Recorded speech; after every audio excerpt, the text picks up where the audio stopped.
এই যে বলে সব হত্যার বিচার হবে। আপনি কে গুলি করছে এগুলো তো আছে। আমার কাছে একটা ছবি আসছে, বালা পরা, হাতে বালা পরা, এবং একেবারে দেখা যায় যে এই আমাদের দেশের মানুষের চেহারার সাথে মিলে না, এরকম এম গুলি করতেছে। কারা গুলি করছে এটা তো 5 মিনিটে বাইর করা সম্ভব, কে গুলি করেছে। পুঞ্জীভূত ক্ষোভের বহিঃপ্রকাশ, এবং সেইটা শুরু হয়েছে কোটা আন্দোলন, কিন্তু এইটা ফুয়েল করেছে ইন্ডিয়াকে যে এই করিডোর দিয়ে আসছে এবং এই পোর্ট দিল, এটা ফুয়েল করেছে, ওটা সামনে আসে না।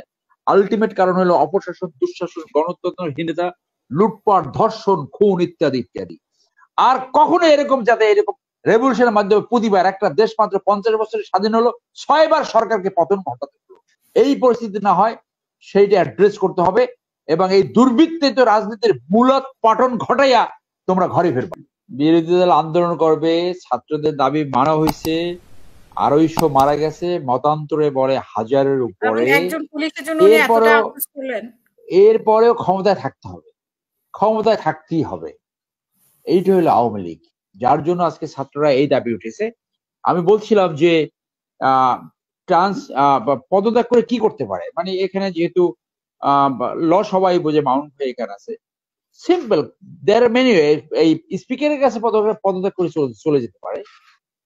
তো তারপরে একটা এটা 5 মিনিট লাগে একটা ফর্মুলা বের করতে, কোনো ব্যাপারই না।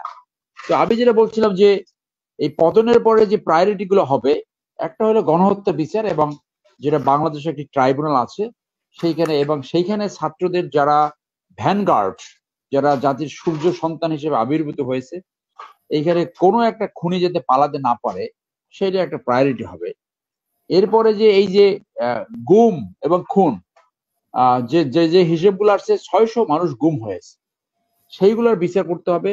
ক্রস ফায়ার যেগুলো হয়েছে সেইগুলা, এবং সাথে সাথে দুর্নীতি, এবং এই দুর্নীতির বিচারে পরিবারতান্ত্রিক যে নিকৃষ্ট দুর্নীতি, তার বাইরে শুরুতেই এস আলম এবং তার কাজিন ব্রাদার ভূমিমন্ত্রী, আইনমন্ত্রী, এবং এই যে আর যারা আছে, এদেরকে ইমিডিয়েটলি স্পেশাল ট্রাইব্যুনাল করে দুর্নীতির বিচার করতে হবে, এবং জনগণের সম্পদ তারা যে লুট করছে, সেই জনগণের সম্পদগুলো আজকে সব আবার রাষ্ট্রীয় কোষাগারে আনতে হবে। এখন দেখেন যে কি বললো এখন, যে সব দাবি মানা হবে। ওই তাহিরির স্কয়ার মিশরের উদাহরণটা দেই। মিশরে যখন আন্দোলন তুঙ্গে, তখন হোসনি মুবারক বের হয়ে বলল, বাবারা তোমাদের কি দাবি বলো, আমাকে বলো, আমি সব দাবি মেনে নেব। বাই দিস টাইম কিন্তু অনেক লেট হয়ে গেছে। তো এখন যে বললো আর কি কি দাবি আছে, এটা কিন্তু অনেক বিলম্ব হয়ে গেছে আসলে। এখন এই যে বলে সব হত্যার বিচার হবে, আপনি কে গুলি করছে এগুলো তো আছে। আমার কাছে একটা ছবি আসছে, বালা পরা, হাতে বালা পরা, এবং একেবারে দেখা যায় যে এই আমাদের দেশের মানুষের চেহারার সাথে মিলে না, এরকম এম গুলি করতেছে। কারা গুলি করছে এটা তো 5 মিনিটে বাইর করা সম্ভব, কে গুলি করেছে। তো সবকিছু বলবে। আপনি মেট্রো রেল স্টেশন ভিজিট করবেন, পিটি ভিজিট করবেন, অমুক ভিজিট করবেন, কে খুন করলো সেই ব্যাপারে একটা কথা, এখনো আওয়ামী লীগ খুনিদেরকে কেন প্রোটেকশন দেওয়ার চেষ্টা করছে। তো এইখানে হইলো সবকিছুর কারণ। আর এই যে ওবায়দুল কাদের সাহেব যে একটা পুঁথি প্রতিদিন বলে, সেই পুঁথিগুলা মানুষ যে এইগুলা হাসে, গ্রহণ করেন, এবং তার পিছনে যারা দাঁড়াই থেকে, ওখানে কি একজন সৎ মানুষ আছে? একজন? সেই দুশ্চরিত্র দুর্নীতিবাজ মানুষ কিভাবে রাজনীতি করে? সেই জন্য এই দাবিটা উঠছে। এবং এই যে আর একটা প্রায়োরিটি কাজ হবে, যে ইন্ডিয়াকে যে 120টি চুক্তি এবং সমঝোতা স্মারক করছে জনগণের স্বার্থে, দেশের স্বার্থে বিকে, এই যে গভর্নমেন্টটা আসবে পতনের পরেই, তাদের একটা দায়িত্ব হবে প্রত্যেকটা চুক্তি আপনার রিভিউ করে জনস্বার্থের বিপক্ষে যেগুলো গেছে, যেমন পোর্ট ব্যবহার, রাস্তা ব্যবহার, আপনার স্যাটেলাইট ব্যবহার, এইগুলা ইমিডিয়েটলি এইগুলো বাতিল করতে হবে। এবং আমি আগে যেভাবে বলছি, আমি এখনো মনে করি, 15 দিন আগে একটা টক শোতে আমি বলেছিলাম যে এইটা পুঞ্জীভূত ক্ষোভের বহিঃপ্রকাশ, এবং সেইটা শুরু হয়েছে কোটা আন্দোলন, কিন্তু এইটা ফুয়েল করেছে ইন্ডিয়াকে যে এই করিডোর দিয়ে আসছে এবং এই পোর্ট দিল, এটা ফুয়েল করেছে, ওটা সামনে আসে না। আলটিমেট কারণ হলো অপশাসন, দুঃশাসন, গণতন্ত্রহীনতা, লুটপাট, ধর্ষণ, খুন ইত্যাদি ইত্যাদি। অতএব আমি মনে করি যে আওয়ামী লীগের ডেজার্ট ডাম্বার্ট যত চেষ্টা করুক, রক্ত গঙ্গা বয় দিলে এই আওয়ামী লীগ আর টিকতে পারবে বলে আমি মনে করি না, এবং immediately that is going to happen. তো এই আওয়ামী লীগের বন্ধুরা যাই করুক না কেন, যা বলুক না কেন, তারা যে এই যে ইন্ডিয়ান রয়ের শিখানো একটা বয়ান তারা বারবার বলতে থাকে, এই বয়ান আর কোনো মানুষ গ্রহণ করে না। এগুলো রস শিখিয়ে দেয় মূলত বাংলাদেশকে লুটপাট করার জন্য।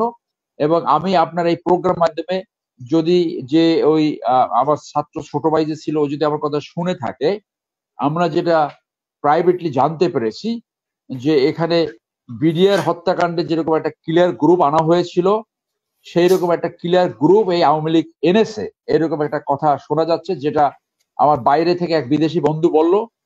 তো আপনারা প্রত্যেকটা নাগরিক আপনাদের মাধ্যমে আপনার জনগণের কাছে একটা মেসেজ দেন যে যদি ইন্ডিয়ার কোনো নাগরিক দেয় সেটা প্রত্যেককে সংবিধানের আর্টিকেল 21 অনুযায়ী পুলিশের দায়িত্ব পালন করতে হবে, কারণ তারা জান এবং মাল সম্পত্তি নষ্ট করতে চায়। সেইখানে প্রত্যেকটা নাগরিকের দায়িত্ব আছে, আর্টিকেল 21 অফ দ্য কনস্টিটিউশন। তাকে ওইখানে চেক করবেন, তার পাসপোর্ট দেখবেন, এবং তার যেখানে থাকার কথা সেইখানে না থেকে যদি মানুষের ভিতরে থাকে তাকে ওখানে ধরে ইমিডিয়েটলি পুলিশের কাছে দেবেন, যদিও পুলিশের কাছে আশা করা যায় না, অথবা প্রয়োজন বোধে একটা ডিটেনশন সেন্টার করে সেইখানে তাদেরকে রাখতে হবে। এরা কিন্তু মানুষের তাদের চেহারা, আমাদের অনেকের চেহারা, এই বাঙালিদের মধ্যে চেহারা, এরা কিন্তু ঠকে পুলিশের ইউনিফর্ম পরে তারা কিন্তু এই খুনের কাণ্ডগুলো ঘটাবে। অতএব you have to be very careful. So আমরা নতুন সূর্যের অপেক্ষায় থাকব, এবং যারা এই দেশকে ধ্বংস করছে, এই দেশের স্বার্থ ধ্বংস করছে, গুম খুম করেছে, গণহত্যা চালিয়েছে, তাদের আইন অনুযায়ী বিচারের সম্মুখীন এনে এই দেশকে ফ্রেঞ্চ রেভলিউশনের পরে যে রাজনৈতিক প্রেক্ষাপট, ল্যান্ডস্কেপ চেঞ্জ হয়ে গেছিল, এই দেশে আমাদের এই সূর্য সন্তান ছাত্রদেরকে ভ্যানগার হিসেবে থাকতে হবে, যাতে নিকৃষ্ট পরিবারতন্ত্রের মাধ্যমে দুর্বৃত্তায়িত রাজনীতির মূলোৎপাটন ঘটাইতে হবে দুর্বিষহ জীবনের।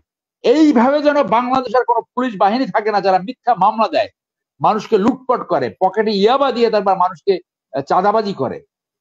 কোনোদিন যেন আর বাংলাদেশে মিথ্যা মামলা না হয়, কোনোদিন যাতে পুলিশ স্টেশন সহ কোনো ধরনের সার্ভিসেস কাউকে ঘুষ দিতে না হয়, আর কখনো এরকম যাতে এরকম রেভলিউশনের মাধ্যমে প্রতিবার একটা দেশ মাত্র 50 বছরে স্বাধীন হলো, 6 বার সরকারকে পতন ঘটাতে হলো, এই পরিস্থিতি না হয় সেইটা অ্যাড্রেস করতে হবে। এবং এই দুর্বৃত্তিত রাজনীতির মূলোৎপাটন ঘটাইয়া তোমরা ঘরে ফিরবা। ধন্যবাদ।